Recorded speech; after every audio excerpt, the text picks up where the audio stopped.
Thank you very much, Mr. President and members. Before we begin the debate in which we talk about some of our differences, I guess I want to take a point of personal privilege to tell all the members of this body that I'm proud of the work that you have done and we have done together during these most difficult times. I know it is easy and pretty easy sport to bash this institution, criticize it, and certainly there is much that needs to be improved on here. But I just want to say, as your leader, that we dealt with $36 billion of a budget deficit in February. And as we debate what the correct number is or isn't here, we will resolve the next chapter of this, and we will do so timely. I love this institution, and I think it's time that as we argue and as we debate, which we will and we must, it's an important part of the process, that we take rightful pride in the fact that we have avoided an economic catastrophe here in California in the midst of a nearly $60 billion budget deficit. So I want to begin the discussion and the debate in that spirit. Members, this morning we present the conference report, or part of the conference report, I should say, specifically Assembly Bill 180, which is the only bill up for decision here this morning. It is an $11 billion cut bill. It cuts across the board: education, healthcare, human services, corrections, and transportation. And members, I probably don't need to remind all of you that these $11 billion of cuts are in fact on top of the $15.4 billion of cuts we made in February and the $11.4 billion of cuts we made back in September of 2008.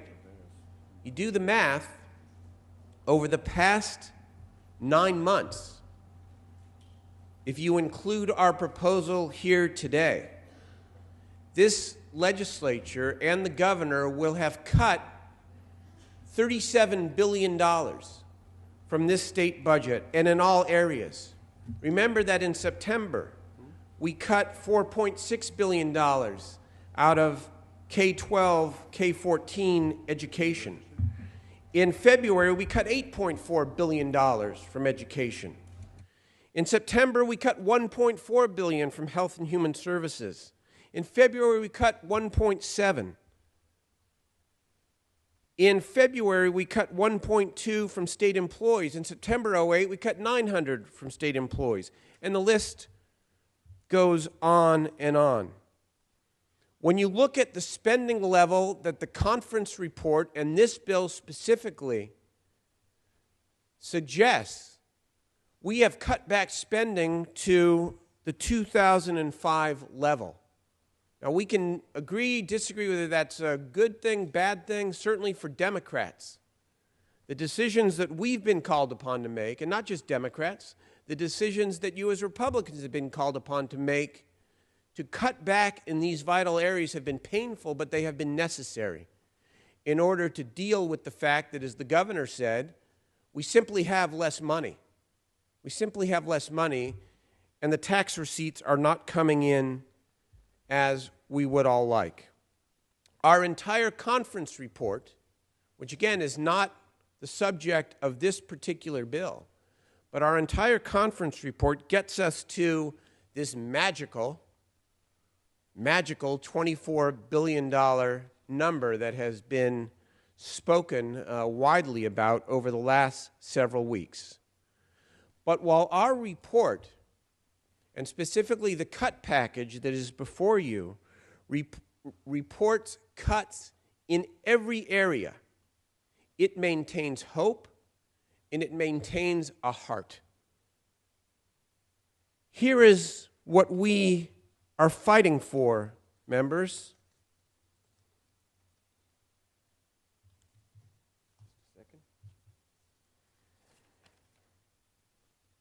We are fighting to keep health insurance for 950,000 kids, and our conference report largely maintains that commitment.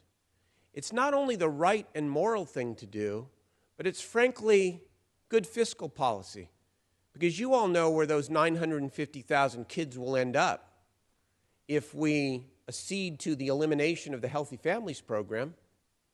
They will end up, of course, in emergency rooms, costing the taxpayers a whole lot more money. We are fighting to keep 600,000 poor, out-of-work Californians on the road towards full employment. Talk about economic stimulus or economic development. The impact of kicking 600,000 people off that path will only do greater damage to our economy, much less the people themselves. We are fighting to keep 100,000 young people in California eligible for college scholarships. Now, how many of you members on both sides of the aisle have given speeches in your district or on this floor about the importance of a college education? It's as basic as apple pie.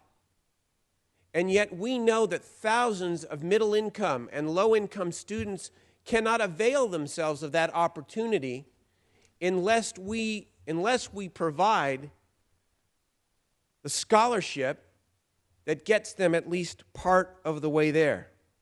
And we are fighting to keep 400,000 elderly and disabled Californians out of nursing homes by providing the kind of in-home care that is not only more decent, not only maintains the dignity of the people, but is also much more cost-effective. And we are also, frankly, fighting for our colleagues who serve in local government. We don't believe that it is a good thing to take $1.9 billion from local government for two reasons. Number one, they're hurting as much as we're hurting.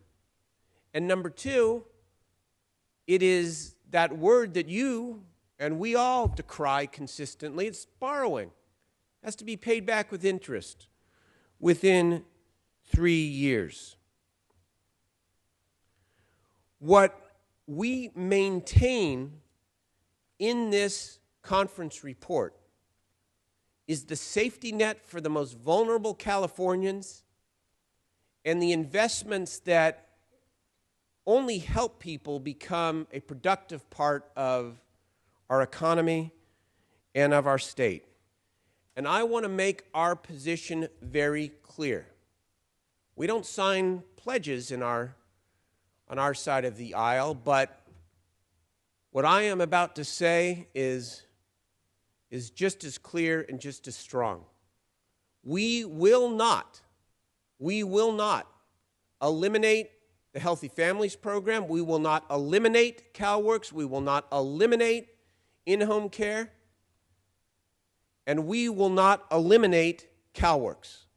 It's not going to happen. And if that is the price for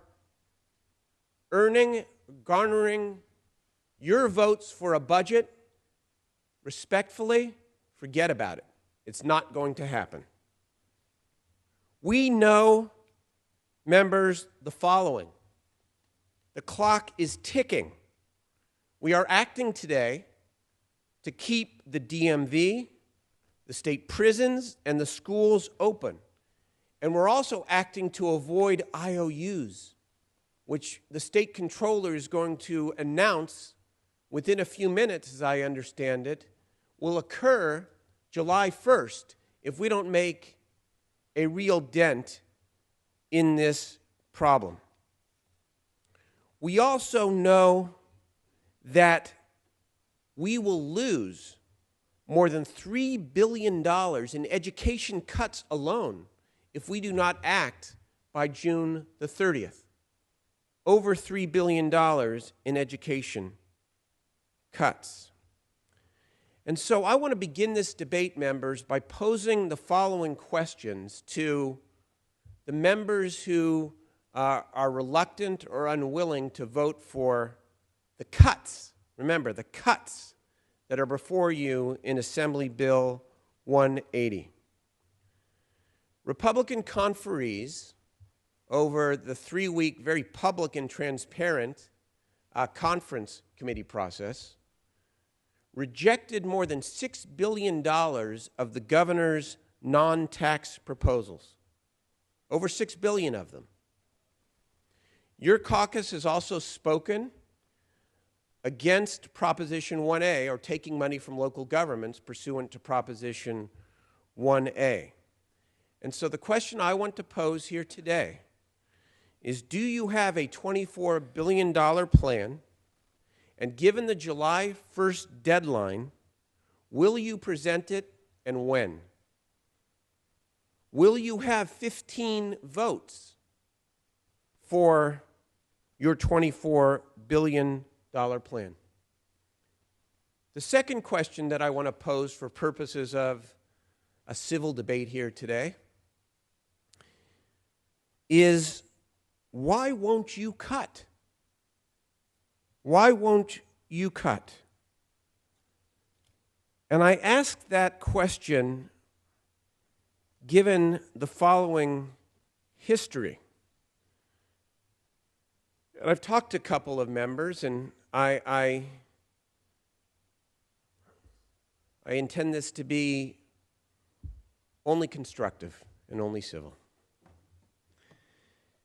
In January, after the minority party rejected the Democratic majority vote tax plan, seems like a long, long time ago, but it wasn't that long ago, Senator Strickland was quoted in the Ventura County Star in the following way. First of all, the story says, Senator Strickland proposes instead that lawmakers immediately adopt $7 billion in mid-year spending cuts that Democrats, Republicans, and Governor Arnold Schwarzenegger have already agreed to, and then go back to the negotiating table to talk about how to solve the other 83% of the state's fiscal crisis. And then Senator Strickland was quoted, "It gets us $7 billion closer to meeting our obligations. There's no arguing that it gets us closer." Senator Onnested put out a statement on January the 15th after the dust-up over the majority vote taxes, in which he said, quote, "We've already adopted nearly $10 billion worth of cuts in the Senate. It never did reach the governor's desk, and I find that frustrating. These are cuts that both sides have already agreed to and would ensure that the state of California does not run out of cash next month." Senator Cogdill, January 7th, 2009. "While we continue to work on solving the entire budget problem, there is no reason to delay the parts of the budget where the legislature has found consensus. We should start by immediately enacting the $6 billion in budget solutions that have already been agreed upon by both Republicans and Democrats. That would be a responsible first step to avert the looming cash crisis and put Californians back to work." Senator Tom Harmon, "The first order of business," January 15th, "the first order of business should be to adopt the $6 billion in spending reductions already agreed upon by Republicans and Democrats to bring immediate revenue to the state's coffers."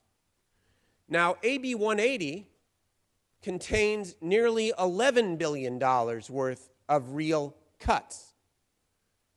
If cutting where we have consensus was good enough in January, why isn't it good enough in June, as we are a week away from IOUs and a potential fiscal meltdown?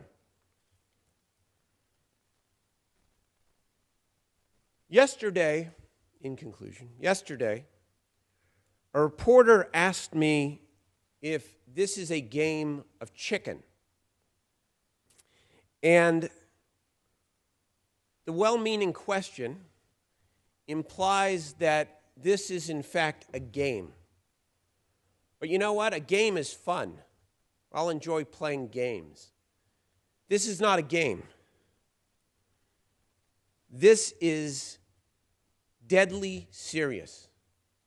Because when we tell you, without hesitation, that we are not going to eliminate the safety net for people, it is, in many cases, a matter of life and death. So this is serious. And you can get up and, call it a drill. I call it debate. And I call it framing our differences in a civil way. But you need to know where we stand. And you need to know where we are not going to go. Remember one last thing. We passed a budget in February. This is a budget revision. It is a budget revision. And it is our responsibility to get as much as we can, as much as we can agree upon, and our overall number is high with the taxes and even without the taxes. It's our responsibility to get billions of dollars in solutions to the administration, to the governor, well before July 1st. And that's what we intend to do. I urge an aye vote.